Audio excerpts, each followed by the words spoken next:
It all happened like I knew it would. A single drop of source magic. And, like flies to honey, the monsters swarmed. The rebel panicked. The carnage began. And the Magisters pointed their fingers at me. Just as I'd planned. I was shackled and collared, and sent to Fort Joy.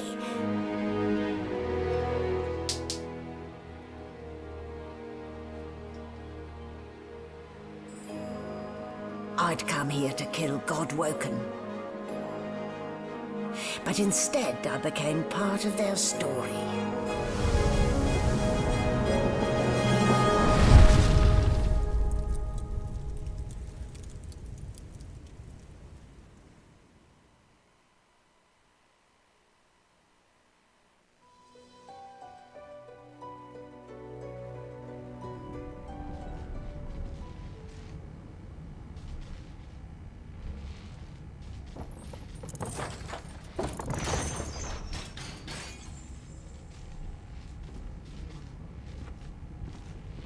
Well, look what the dog dug up. You're lucky they didn't notice just how thin you were under those bandages. Although, seeing someone wrapped up like that, they probably thought you had the scabbing plague. Heh? Look, laugh, but don't touch. Better keep that hood down, mind you. The living don't take kindly to seeing their future staring back at them.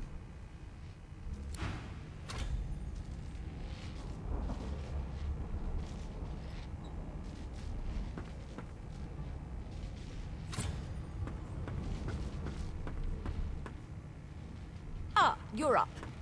Yes. Looks like that collar fits you snugly enough. Nice bit of work, even if I do say so myself.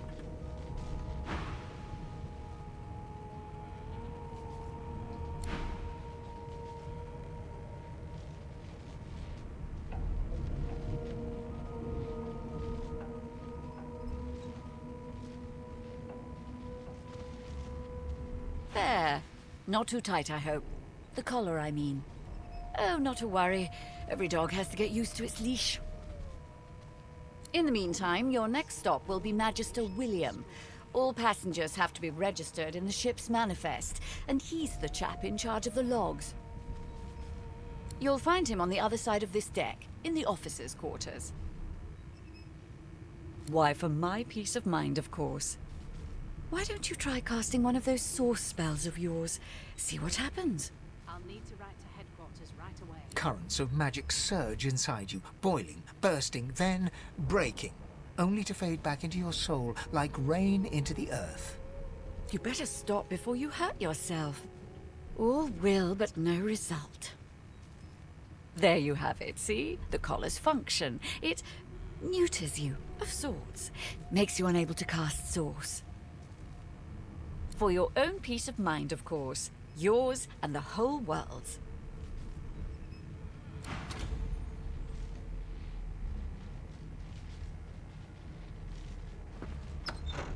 No lesions, no trauma.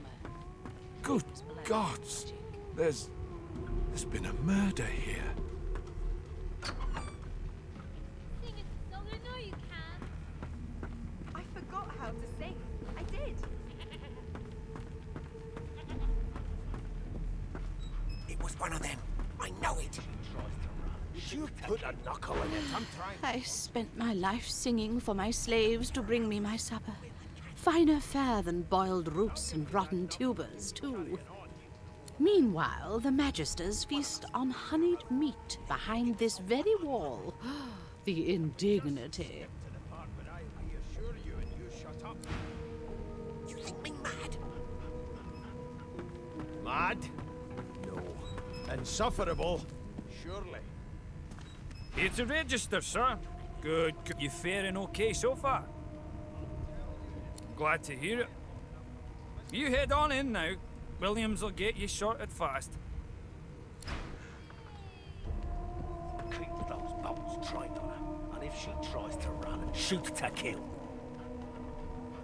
You seem on edge, officer. Standing at the center of the room, you spot a sorcerer haughtily eyeing a pair of nervous-looking magisters. They keep their crossbow trained upon her as she's being interrogated by an officer. So you admit it then? You murdered that poor fella? Yes, I did. But of course, that was only the beginning. She turns her head and looks you straight in the eye. There are others whose lives must end. Good God, the woman's mad. You there, sorcerer, go and fetch Magister Siwan. We need to do more than collar this maniac. We need to shackle her, hands and feet. By all means, do as the officer says. But you had better hurry, because... She reaches for her collar and simply removes it. I'm just about to create a scene. Subdue her, men, quickly! If she casts source, the Voidwoken will come. They'll end us all. She smiles with wicked satisfaction. Precisely.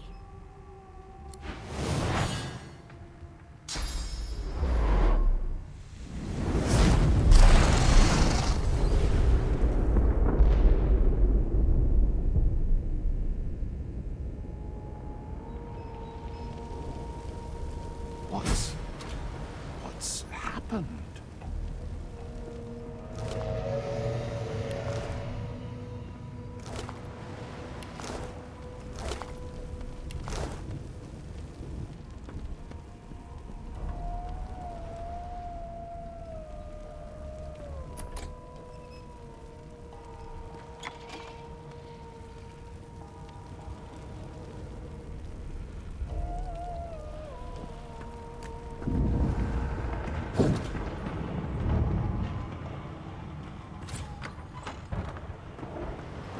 Not long before this...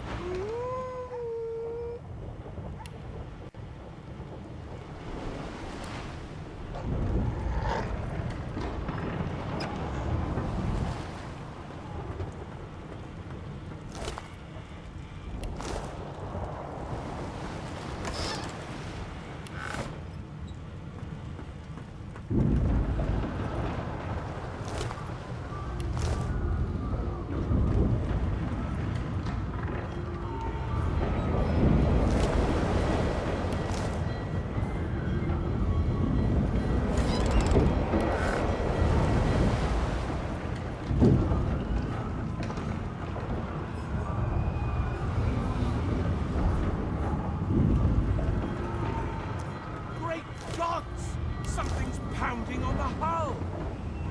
The marking on the door was painted recently, judging from its pungent scent. You don't recognize the symbol, but it's clearly warning you away. You press your palm against the door to open it.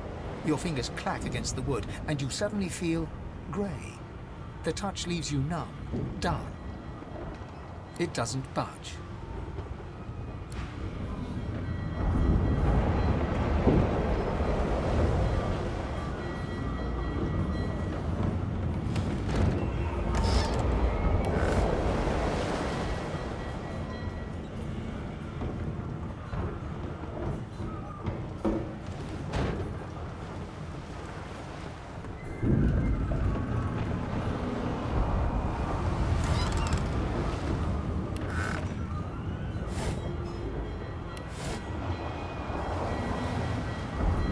Damn, that doesn't bode well. Onwards and upwards!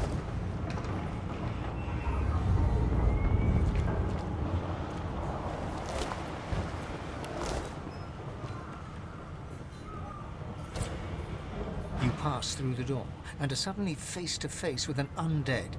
His skull is bizarrely angular, and a glorious jewel sits in the middle of his forehead. The skeleton is quickly leafing through a volume of Cranley Hubert's famous encyclopedia, muttering to himself. No, no, no! What damn fools record knowledge on a pulped tree? It catches fire, it turns into must when wet, it cannot even resist acid! No wonder they're so bloody ignorant. The skeleton looks up and notices you for the first time. Oh. Yes? Shouldn't you be running or screaming or some such? The skeleton groans and looks back to his book, frantically flipping from page to page. I know that you were mortal once, but could you not have let their ignorance fall away with your flesh? I have neither lungs to drown nor stomach to poison. This ship's fate does not concern me. No, damp robes are the most I have to fear. Once this glorified skiff hits the sea floor, I will simply walk to shore. You, on the other hand, would be better placed finding a lifeboat. I dare say you would be hopelessly lost in the ocean's dark heart. I believe you did, although I was wearing the face of an elf at the time. I had a mask, rather ingeniously designed, which allowed me to take that primitive form.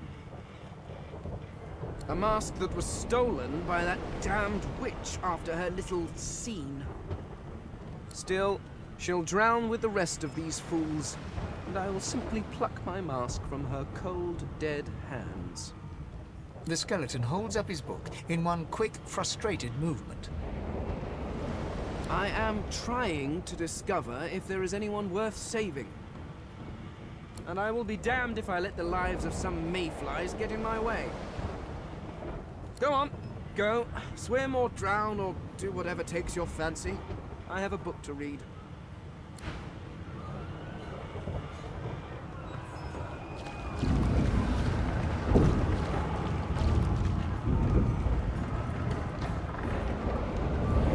The moment you touch the door, grayness seeps into your bones. You are hollow. The door groans open, but an ashen shadow clouds your mind.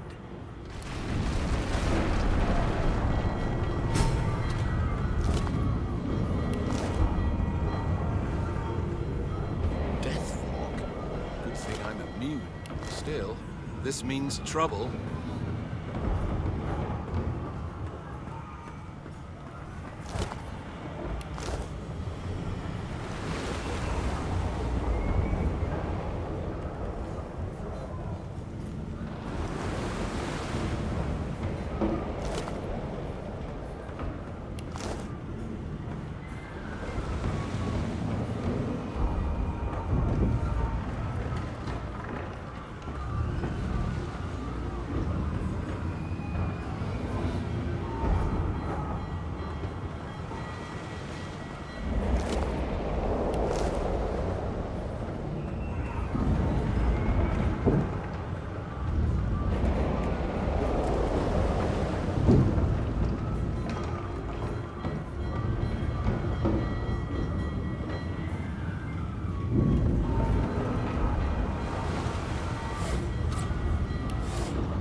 children and dwarfs first, just like the old stories say. The dwarf yanks at one of the nearby ropes to no avail. You said there were other people down there. We need to help them. You see those tentacles, kid? It's time for getting the hell out of here.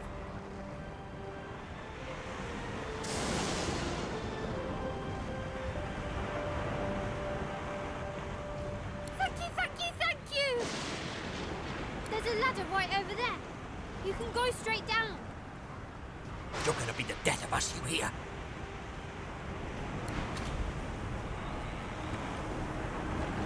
Heads won't be big roused.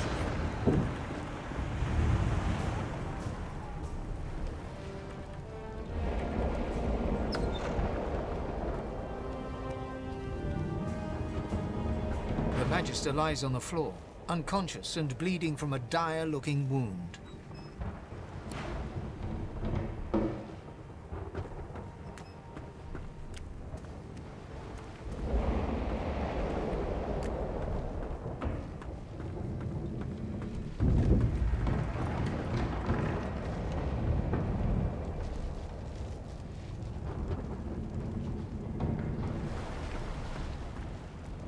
I don't even remember them strapping me down.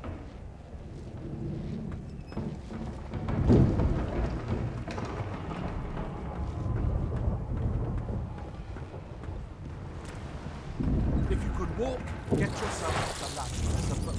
Wait! Voidwoken!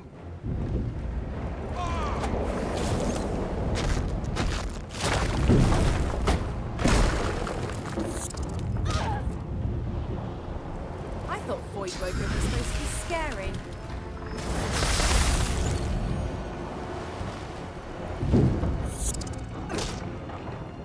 I've faced worse.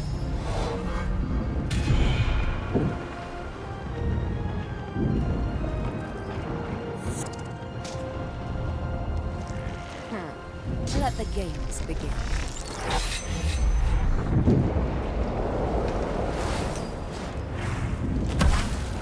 They who are about to triumph.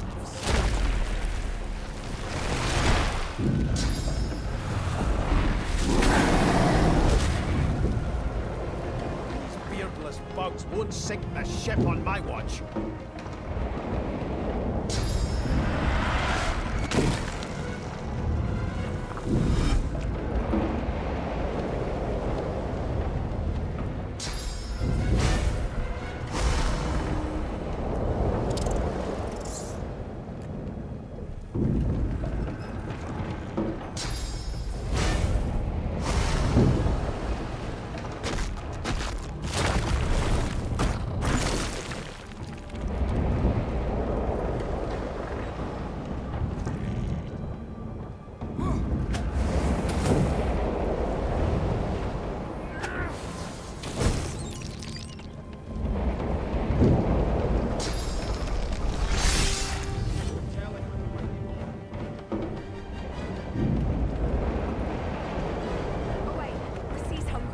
Much time.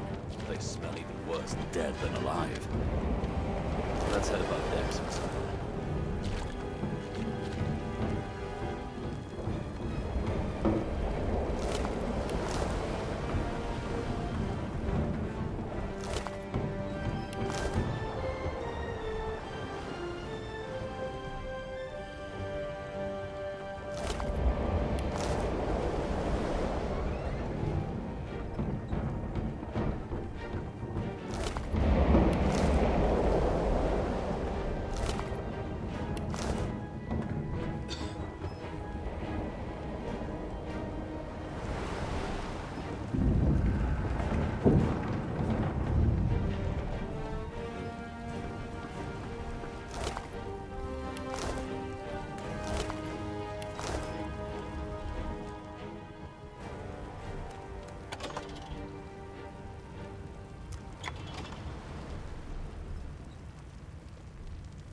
Magister Siwan, the one who put on this damn collar. Sounds like she needs help.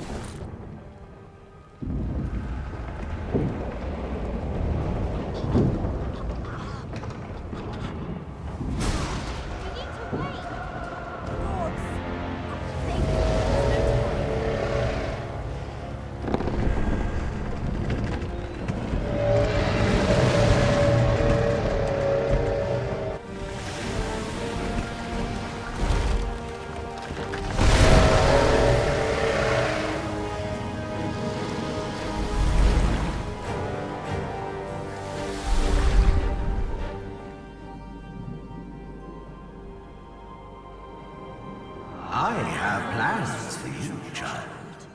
Rise.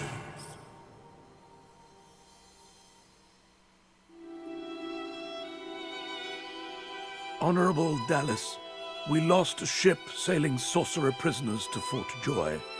We assume some escaped and broke their collars. Their vile magic lured the Voidwoken. All who were aboard are presumed dead. Yours faithfully into eternity, High Judge Oriven.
Those Voidwoken made short bloody work of the ship. Am I the lone survivor? This must be Fort Joy.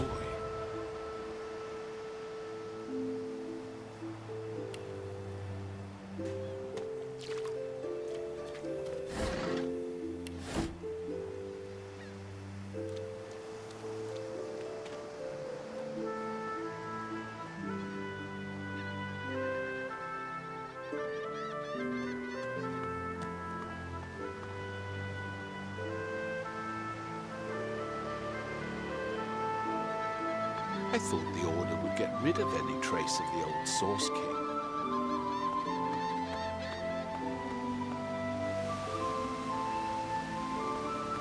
The child has a small mirror in his hands. He holds it up at angles, inspecting his eyes, his chin, the crown of his head. He spots you, and his arms snap to his sides. I'm not supposed to talk to strangers.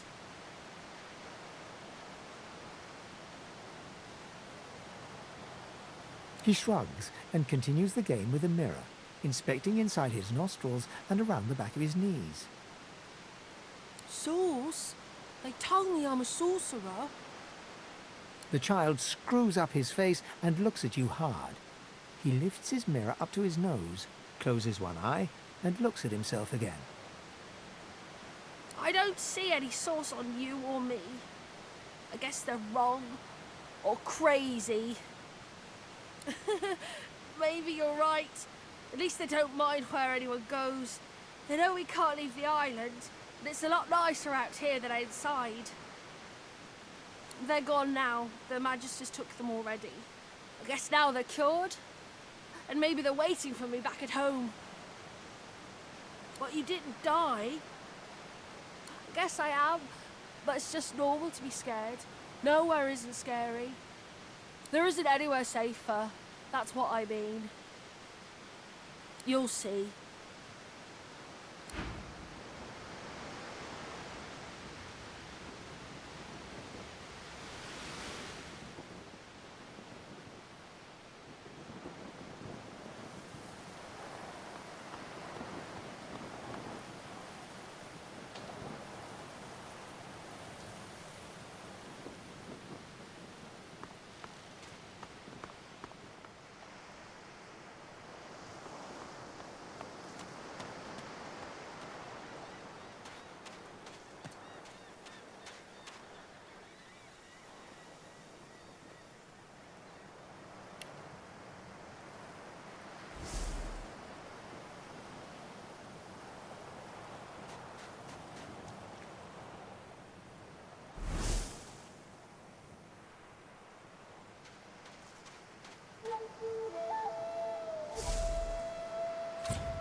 were supposed to keep those things at bay.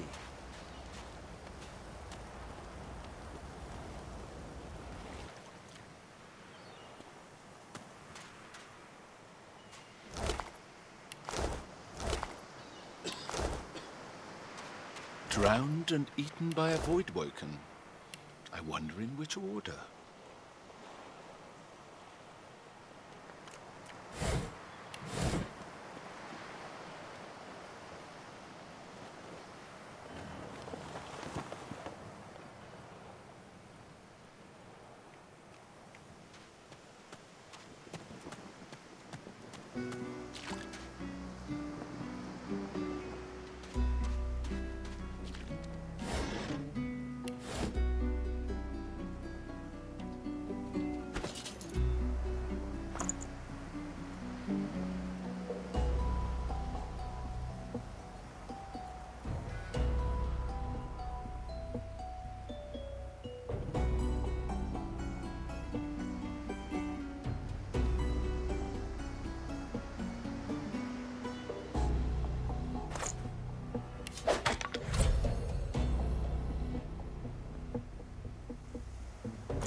You spot a strange lizard gazing over the water with a steady, malcontent stare.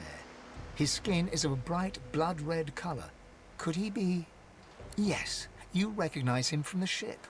It would seem you're not the only one who survived the tentacles of the deep. The lizard turns about with the graceful ease of a dancer, or a duelist. You lock eyes with his, two smoldering embers that sizzle your very soul. I did survive, yes. And chances are I wouldn't have, had you not returned to the aid of your fellow passengers down in that dreadful hold. You have my gratitude. Hand over heart, he salutes you with a bob of the head. More than a nod, though less than a bow. Yes, I'm sure you've all the makings of a hero and all that, but let's not get carried away, shall we? Now then, if there's nothing further...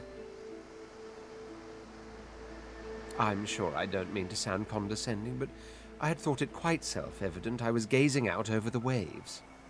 He sighs dramatically. Tell me, what do you see when you cast your glance over this ocean? Memories? Quite so. He looks out over the water once more, and so do you. A few tranquil moments pass as the waves lap against your thoughts. As for myself, when I consider this vast expanse before us, I see an empire. I see continents dotted with mighty cities, and shimmering along the soft curve of the sea's horizon, I picture the palaces that formed my paradise. Lost. What do you mean, what do I mean? I mean just what I say. I had a very actual empire that I lost. Suddenly, having all the air of being deeply offended, he stares at you with utter incredulity. Well, don't just stand there gawking like an ape at an abacus. Or do you really mean to tell me you don't know who I am? Oh, may the Seven have mercy on their own creation. I am the Red Prince, the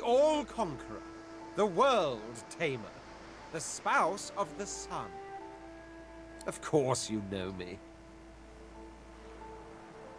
There's a brief moment's pause, during which his grandiloquent pose deflates ever so slightly.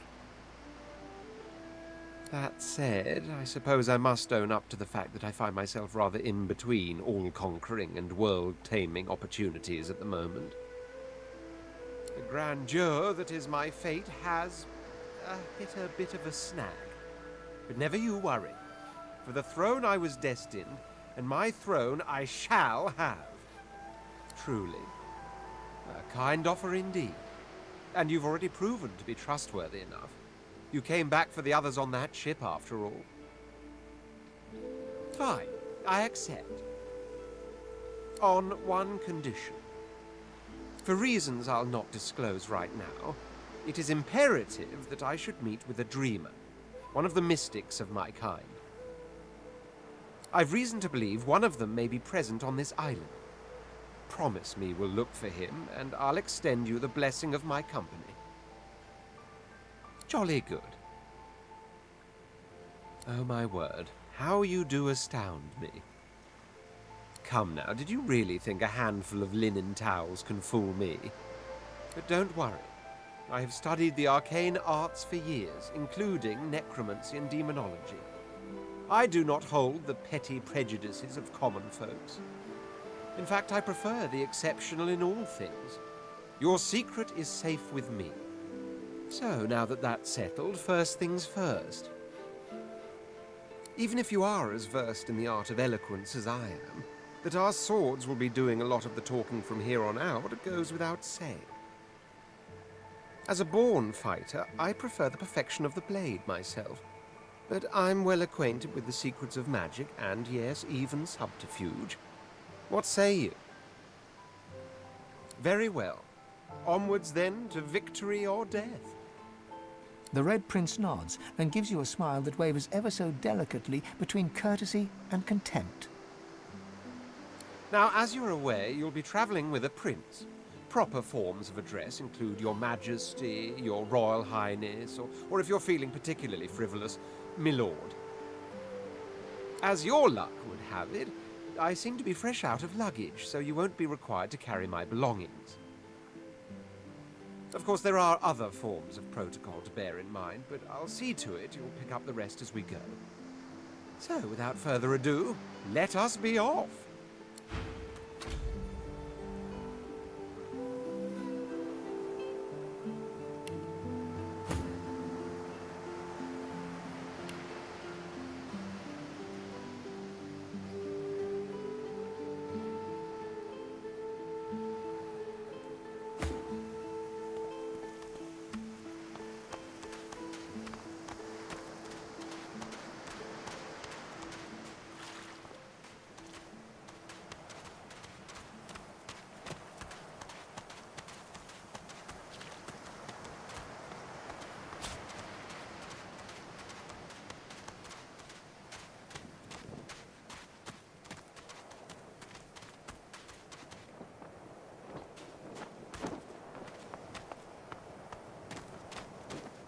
A black cat. A herald of wisdom in my homeland. How fortuitous.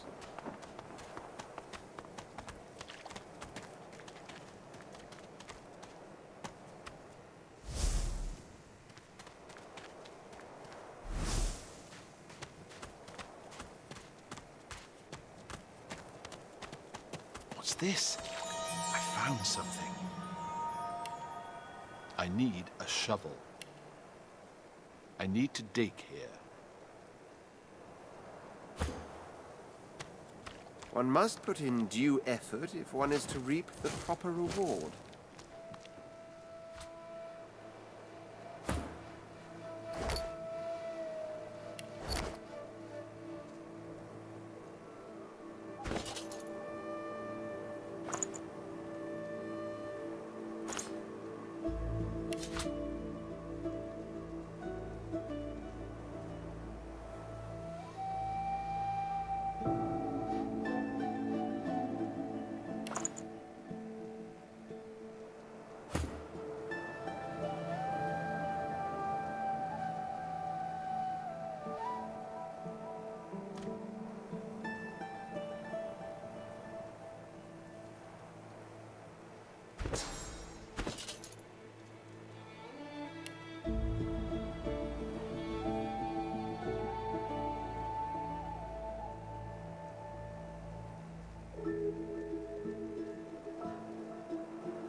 I never want to set foot on a stuffy old boat ever again.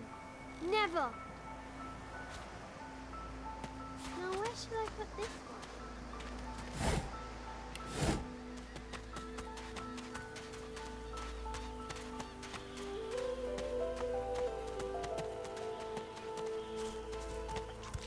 Please. Your Godwoken. Stay back, sorcerer, and stay silent. Our Godwoken speaks.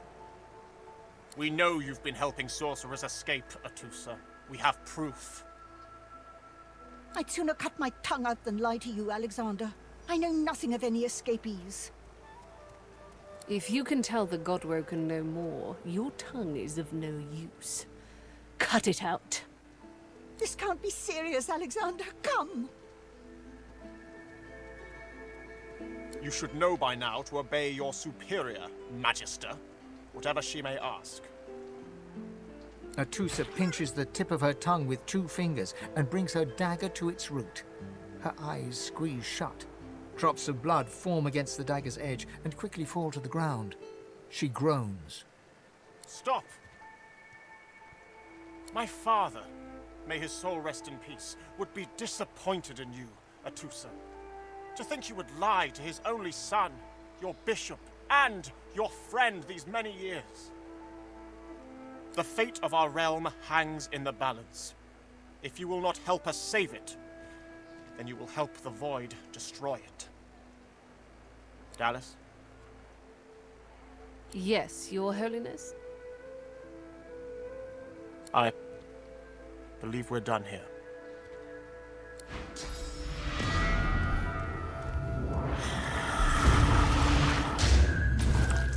What a waste. Come, we'll be needed elsewhere.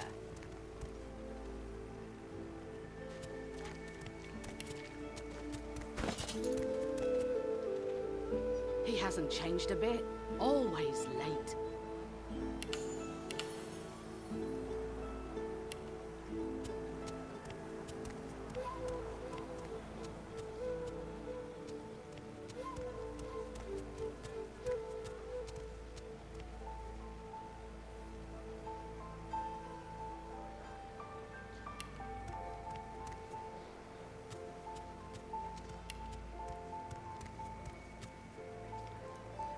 I told him at noon exactly, didn't I?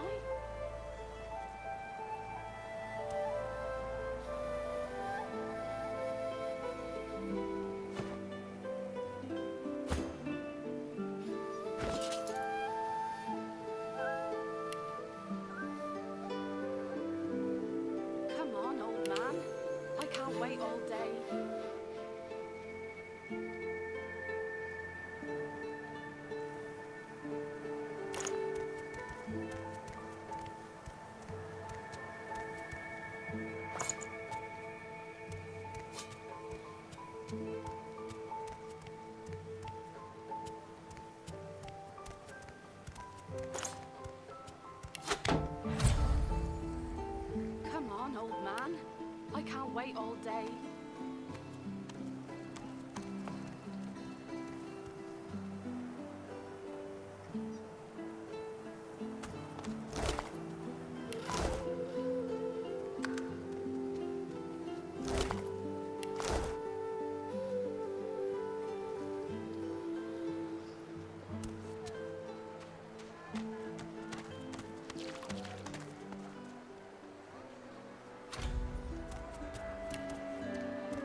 Come on then, Lexi. Pay up. I find out. Bread or brisket, toll's the same.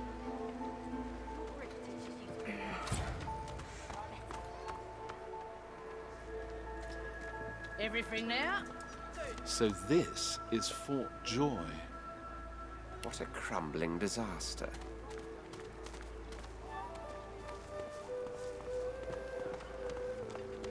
Careful. Don't want to catch. Please, a delivery. Surely you'll have one. Psst.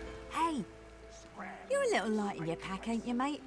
Who could blame you with the garbage they got for sale round here? Why don't you take a gander at the goodies I got? Stuff you won't find anywhere else in camp. Procured by special means. Let's just say folks leave here, but they don't seem to take their effects. Maybe. Fend for yourself then, sweetheart. I'll take what I want after the Reds get to you anyway.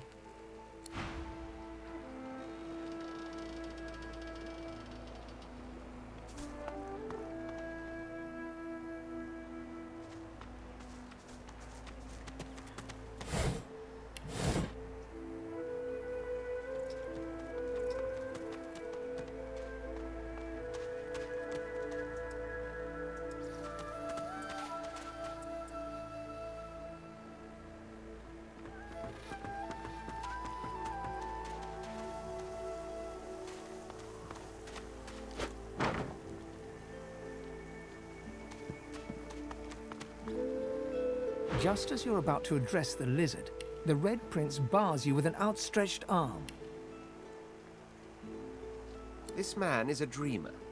As you know, I need a word with him. You may wait here while I speak. Permission indeed. He bids the dreamer stand up and pay attention, which he does in a groveling and awkward manner. The dreamer then chews and swallows a handful of Drudene leaves before slipping into a trance-like state. He falls asleep. To your surprise, the Red Prince lies down and follows suit. After about half an hour, they wake up and begin to discuss what they saw in their dreams. The Red Prince pinches the bridge of his nose in apparent irritation before turning his back on the jabbering dreamer. You receive a withering glance in response. A deserved bit of sarcasm, I suppose. But though this sting-tailed fellow may be a less than stellar specimen in the firmament of dreamers, the dreams themselves prove to be quite elucidating. Turns out I'm being hunted by an enemy I didn't know actually existed. The myth-shrouded House of Shadows. The dreamers, though, they're on my side. And they've visions of me on the throne. That's because you haven't seen that other world in all its glory. It is majestic. Fit for... Oh, I was born with the promise of an empire. And that promise will be kept. But to keep it, I must find a second dreamer. A greater one. A more experienced traveler of the dream world. Bahara is her name, and she resides in the swamplands east of the fort. So, let us make our escape and venture there post-haste. I could tell you all about swamp dreamers too if I chewed that much Drudene. Oh, do hold your prickly tongue.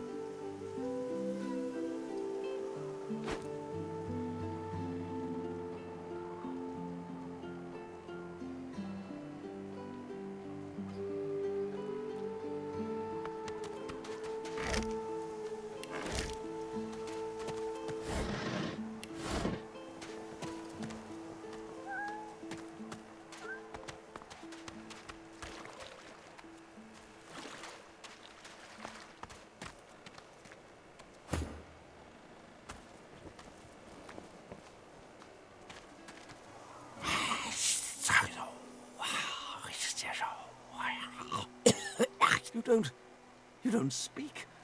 But why did you wake me? You should know better than to wake a dreamer. What would your house elders say? Oh, I was so close. And you smell of burnt hair and barren dreams. But I have the good breeding not to mention it. So close to the dream. It's been so long. You wouldn't understand. Please.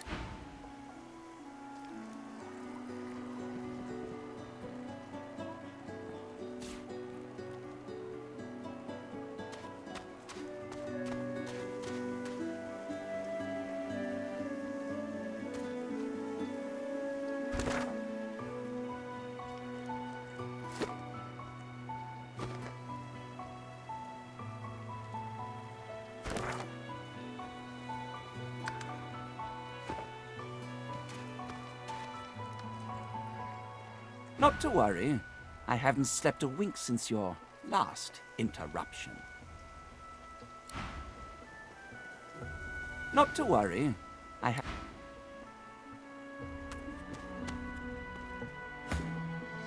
Huh? What? But I was... It was... Please, tell me. Tell me. Why did you wake me? I was so close, so close. And you smell of burnt hair and barren dreams. But I had the good breeding not to mention it. So close to the dream. It's been so long. Not to worry. Not to worry. I have...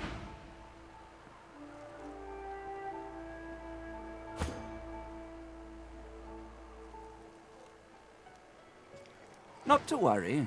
I haven't...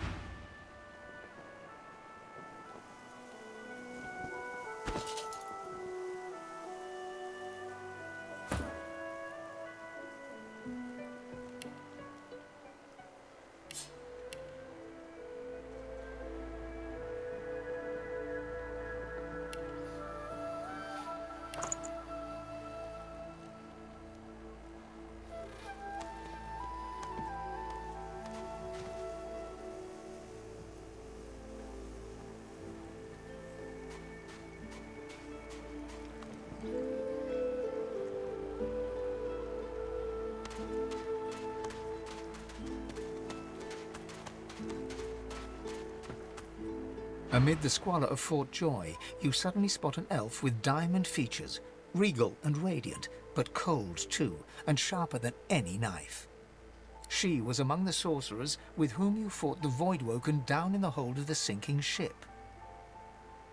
Her eyes are focused on a lizard some distance away, and you get the distinct feeling he's an unfortunate man indeed to be trapped in her tiger-like gaze. No sooner have these words left your mouth than she turns about and grabs you in a stranglehold.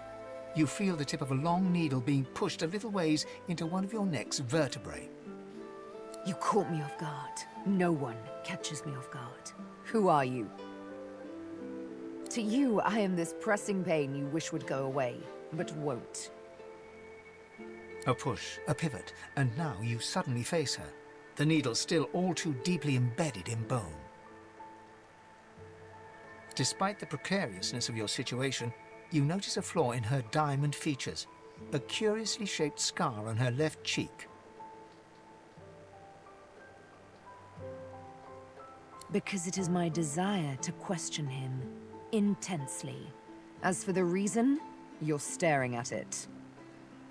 You see, once upon a bad old time, a lizard cut this thing, this living scar, into my cheek. The mark of a slave. But now I'm free, of sorts. And I've traced that lizard here, to Fort Joy. I intend to raise the subject with him. She drives the needle in deeper and whispers. In truth, it does not matter in the least who you really are. You saw me mark my prey. You could warn him, save him, or kill him before I get my chance. That makes you a liability. That makes you needle feed. A bright sparkle of laughter follows your proposal. Ha! How amusing. I admit I had not seen that twist coming. I was certain the pitiful begging was about to begin. Make your case and do it quickly. Why should I join you? Escape? How you do tickle me. Most of the misguided dears around here would argue such a thing is impossible. Well played. Oh, little needle mine, what should I do? Push or pull? The agony of choice. You know what? Today is a rather fine day. Sunshine and an easy breeze. Yes, I'll let you live. I'll even agree to travel with you, provided we talk to that lizard I mentioned. I'm not quite sure the weather will save him. With a casual flick of the wrist, she withdraws the needle from your neck and smiles, as if she just invited you to sit down for tea. Yes, the needle did find you rather tough to chew. Nothing it can't handle, though, nor finish.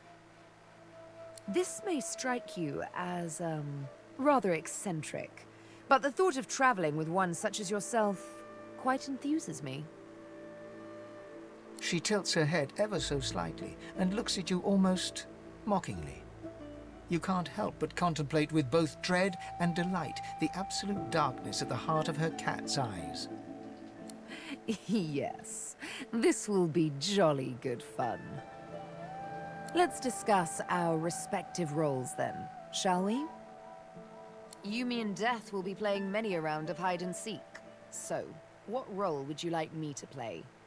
As a rogue, my speciality is stealth, the quick silence of the dagger striking unseen. That said, I'm perfectly lethal wielding any weapon or magic. So, the choice is yours. Suits me fine. Lead on, or better yet, let me take the lead. Then follow me. You're not quite certain you'll ever sleep soundly with Sabine in any sort of proximity, but at least she's on your side, for the moment.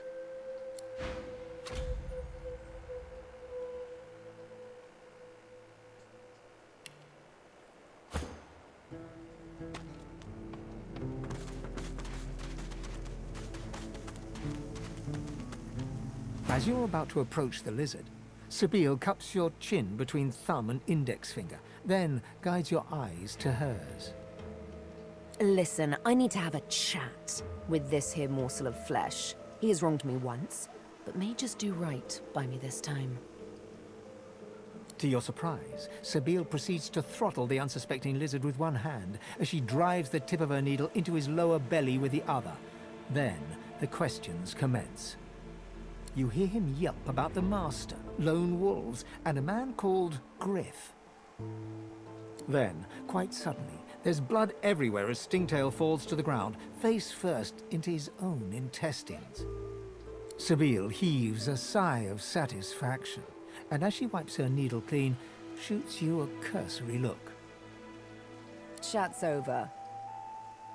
Human elf, how dare you strike down a dreamer? Such is my prerogative, Prince. And doubly so, my pleasure.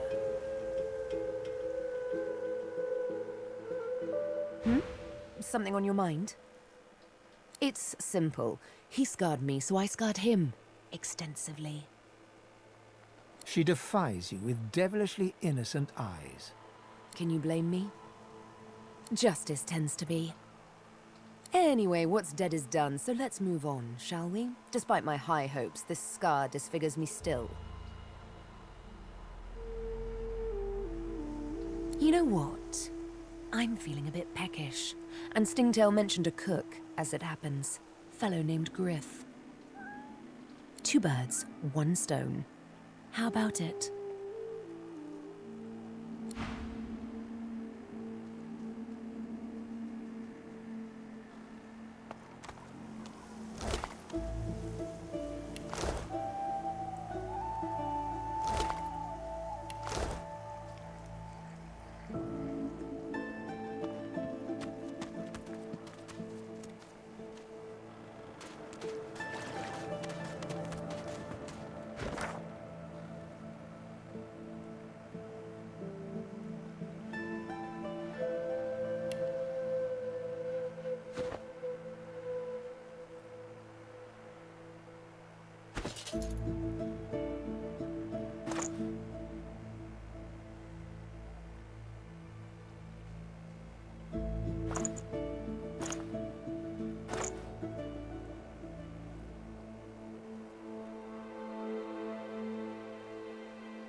Roots anyhow.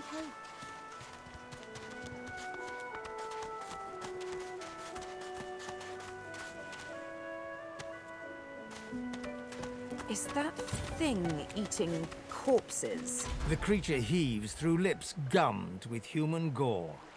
It turns to you with great effort, pain apparent in every movement, and madness screams from its wide, bloodshot eyes.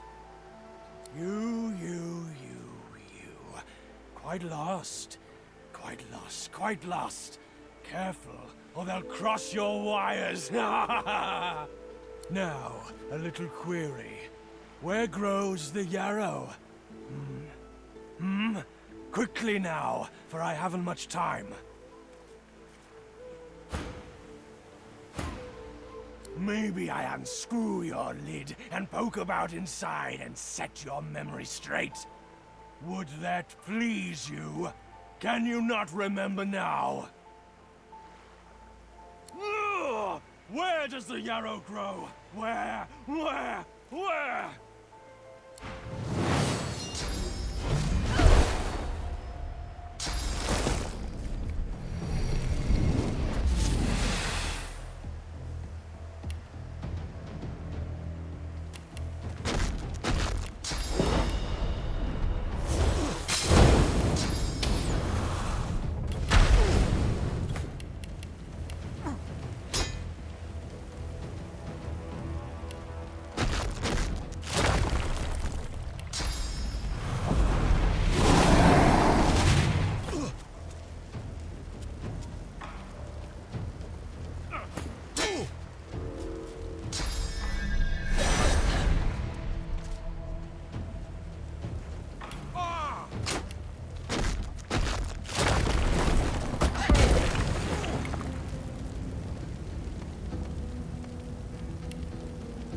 Prepare yourself! You're not trying to escape, are you?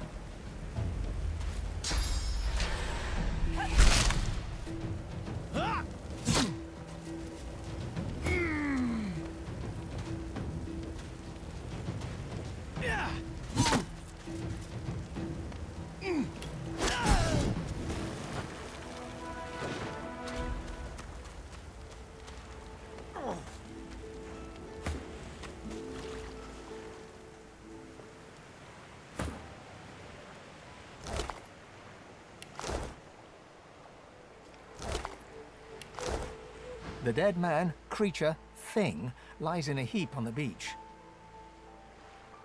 Whatever it was too dangerous to be allowed to live. Maybe there was something to his obsession with Yarrow. Perhaps it means some spark of his personality remained.